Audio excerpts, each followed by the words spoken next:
Hi everybody, I hope you're doing well. Here's Marquis. He's going to help me do this video. If I don't pick him up, he tends to want to bark and wants my attention. I hope you're all doing good and everything's going well with you. So far, I have not heard any bad news of anyone that I know or any students or anyone that have gotten sick. So that's really good. I'm going to do a little video today on Hemingway. You can see behind, this is my Hemingway collage. My wife's an artist and she made that for me because Hemingway was one of the people I worked on in my doctoral program. So I thought I'd talk about his style a little bit, how simple it is, and it's really deceptively simple. It looks a lot easier to write than what it is. Some of you might want to play around and do the bad Hemingway contest. It isn't really a contest anymore. It's sort of fizzled out. But that might be a fun assignment to write, and it'll give you an idea of how writers work on their style. And it's almost the worse you do, the better your grade in a way. So that's going to be kind of a funny thing. I'm going to read to you the first two paragraphs of A Farewell to Arms, probably his most famous book. And I just want you to listen to the style, the way it's written. So it begins like this. In the late summer of that year, we lived in a house in a village that looked across the river and the plains to the mountains. In the bed of the river, there were pebbles and boulders, dry and white in the sun, and the water was clear and swiftly moving and blue in the channels. Troops went by the house and down the road, and the dust they raised powdered the leaves of the trees. The trunks of the trees, too, were dusty, and the leaves fell early that year, and we saw the troops marching along the road, and the dust rising, and leaves stirred by the breeze falling, and the soldiers marching, and afterward the road bare and white except for the leaves. The plain was rich with crops. There were many orchards of fruit trees, and beyond the plain the mountains were brown and bare. There was fighting in the mountains, and at night we could see the flashes from the artillery. In the dark it was like summer lightning, but the nights were cool and there was not the feeling of a storm coming. Okay, those are very, as a matter of fact, in grad school, the first chapter of this book winds up being basically 4 paragraphs. There's 2 more, there's one longer one. It runs only about a page in type when it's typeset. And I wound up writing a 12-page paper just on those that opening because there's so much going on there, and yet it is so deceptively simple. And that's pretty much Hemingway's style. You have to remember, he was a journalist. He worked for the Toronto Star. He was a war correspondent. He covered the Spanish Civil War. And he was a war correspondent in World War I and World War II as well. So as a journalist, journalists learn to write really lean prose, nouns and verbs, just the facts, so to speak. They don't embellish it with a lot of, I guess what you would call editorials. So he doesn't say it was a terrible place. He says, the troops went by and the artillery went off. It's just facts, and from there you have to figure out and read between the lines. You saw that in the Hills Like White Elephant story as well. He does not editorialize. He doesn't say one person is good, one person is bad. He just puts the facts out there, and you have to come up with that. Now, for the Hemingway story, if you just, it's going to be short. I obviously don't want a long story. I'm looking at a page or 2 pages, and it doesn't even really have to be that complete, so to speak. But use a lot of verbs and nouns, not that many adjectives. He uses a lot of verbs to be. It was this and it was that sort of thing as well. But that would be one way to do it. He also, a lot of his characters, they're very macho characters. Hemingway was I guess the only way I could put it, he was a man's man, and he really, he was kind of this macho kind of guy, really.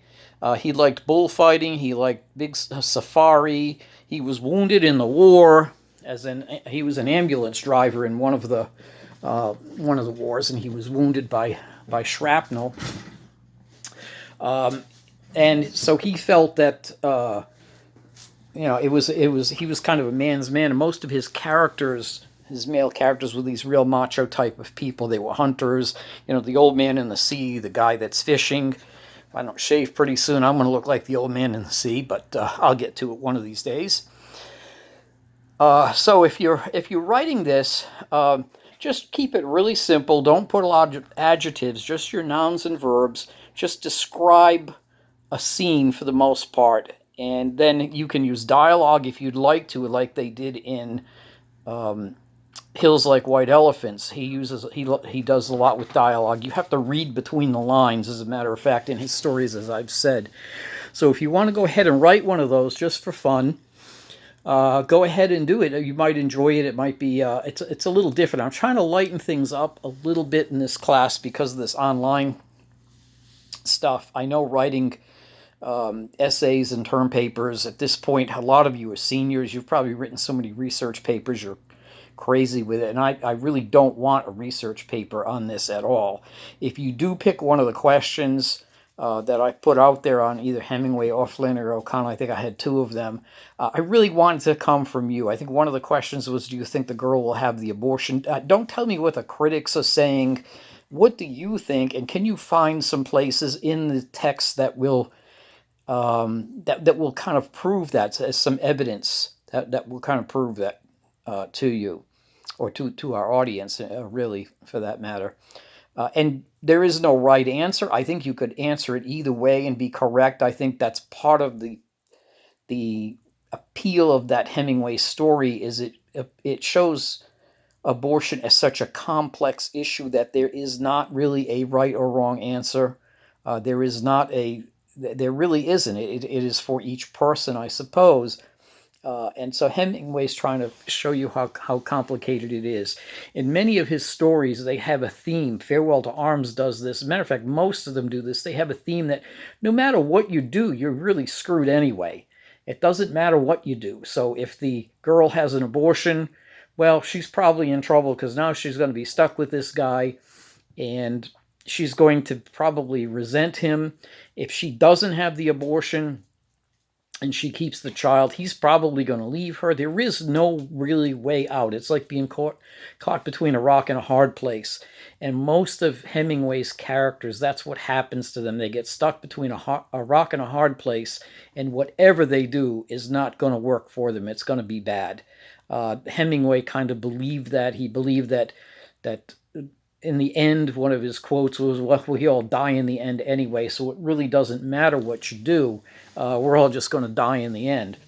It's kind of a pessimistic view. I don't hold to it. I think the things you do in life are important. But anyway, with that said, I do have to show you my t-shirt based on a Stephen King novel. When I bought this, I had no idea I'd be quarantined at home, or we'd be quarantined at home with the coronavirus and not be able to go anywhere. I'm well, by the way. I have not gotten sick or had any symptoms. I haven't really been out of the house, really at all, other than to walk the dog around the property, and that's about it. So I'm doing really well, but we are kind of living in a Stephen King novel in a way. So if you're caught up, you can go ahead and start the Hemingway piece. If you're not, please go back to week 1, story of an hour, put things in the discussion boards. The discussion boards are really there to give you points, and you're not going to have to work very hard for them. You're really not. It's really my way. It's like my way of saying, okay, you came to class that day and you said something. And that's really all I'm looking for in those discussion boards. Now, I mean, obviously, I'd like you to say something worthwhile. And I'd like the rest of the class to read. I want you to read each other's posts, because I think that makes it more like an in-class attitude, and that's the best we can do right now, unfortunately.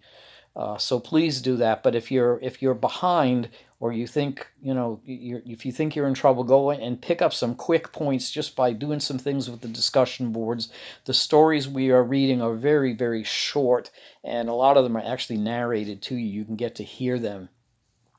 So, in that respect, you should be able to get caught up a little bit.